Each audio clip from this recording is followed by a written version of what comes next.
Alam mo ba na ang Blue Ternate ay sobrang daming medikal na benepisyo ang maaaring idulot sa ating kalusugan at ang halamang ito ay kayang makagamot ng maliit at seryosong karamdaman na maaari makapagdulot ng kaginhawaan sa ating pakiramdam at kalusugan. Bukod pa dyan ay ang halamang Blue Ternate ay swerte dahil sa mga simbolismo ng kulay ng bulaklak nito. Ngunit ano nga ba ang Blue Ternate? Ang halamang Blue Ternate ay isang perennial vine plant o halamang gumagapang.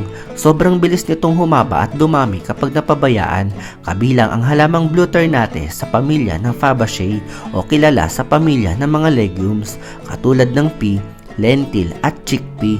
Kaya naman tinatawag din na butterfly pea ang halamang ito dahil ang itsura nito ay malaparu-paro kung tatanawin ito sa malayo at pasipag itong mamulaklak ng deep blue color dahil sa loob ng isang taon ay hindi ito pumapalya sa pamumulaklak.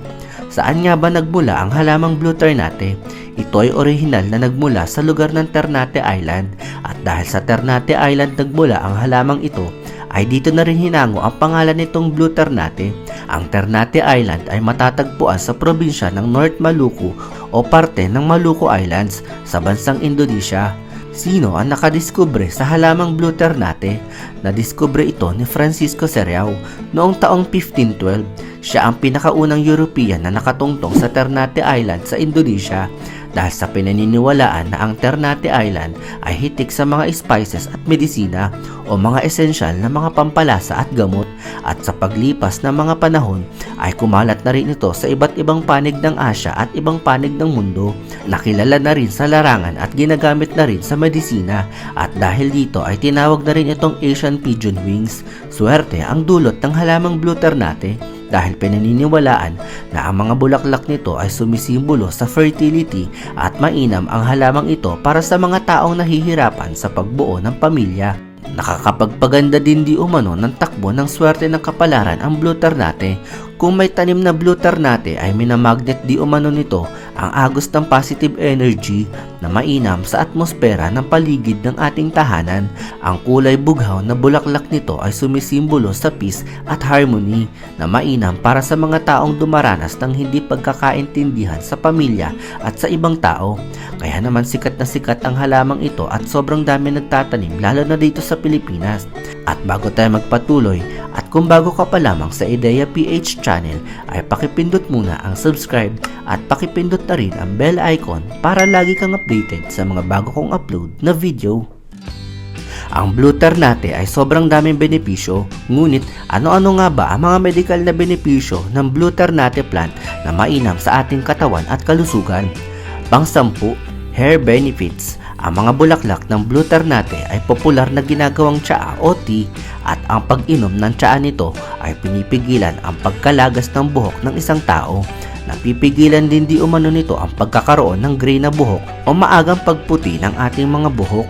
Pang-9, blood benefits. Ang Blue Ternate ay nagtataglay ng antioxidants at ang pag-inom ng tsaa ng Blue Ternate ay ini-improve nito ang blood circulation sa ating katawan upang magkaroon at mapanatili ang good function ng body organs. Pang-8, improves good mood. Ang pagkonsumo ng tsaa ng Blue Ternate ay bagay na bagay sa mga taong palaging stress sa buhay at trabaho dahil nakapagpapaganda ng mood ang pag-inom ng tsaa ng Blue Ternate upang maiwasan ang pagiging magagalitin sa mga mabababaw na bagay. Pang-7, accelerate weight loss. Nakapagpapabilis din makapagpapayat ang tsaa ng Blue Ternate dahil ang Blue Ternate tea ay walang taglay na caffeine at wala rin itong taglay na carbs at cholesterol kaya sobrang inam nito para sa mga taong nagme-maintain ng body figure at sa mga taong nais magpapayat at magbawas ng timbang. Pang-6, enhances skin health. Present ang flavonoids sa tsaa ng Blue Ternate at ito ay lubos na nakatutulong upang pasiglahin ang produksyon ng collagen sa ating katawan na sobrang essential para sa pagkakaroon ng skin elasticity at skin hydration. Ang pag-inom ng Blue Ternate tea ay nakababawas ng dark spots sa mukha, mabilis makapagpagaling ng sugat at maiiwasan ang pagkakaroon ng peklat at nakababawas ng stretch marks. Pang-5, promotes healthy eyesight. Mayaman sa proanthocyanidin complexes ang tsaa ng Blue Ternate na sobrang nakatutulong sa vision ng ating mga mata upang mabawasan ang panlalabo.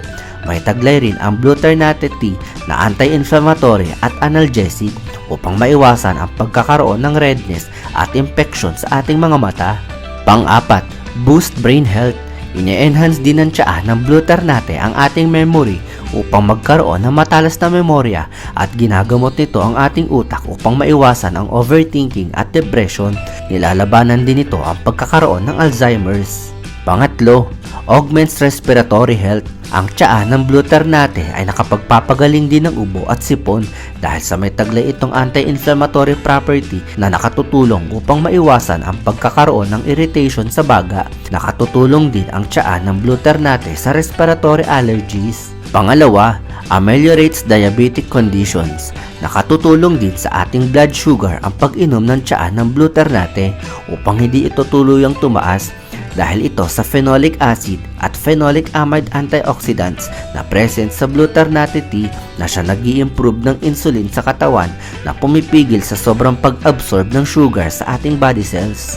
At pang-una, uplifts cardiac wellness. May taglay na bioflavonoids compound at anti-hyperlipidemic constituents ang Bluternate upang maprotektahan ang ating puso at mabawasan ang sobrang volume ng kolesterol na bumabalot sa puso.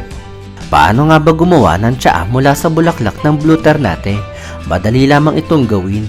Kumuha lamang ng mga petals o bulaklak ng Bluternate at pakuluan ito ng 5 to 10 minutes hanggang sa maging kulay blue na ang pinagkulo ang tubig nito. Mas recommended na honey ang ilagay na pampatamis. Maaari itong inumin ng mainit o malamig at may enjoy mo na ang mga benepisyong dulot ng tsaa ng Bluternate.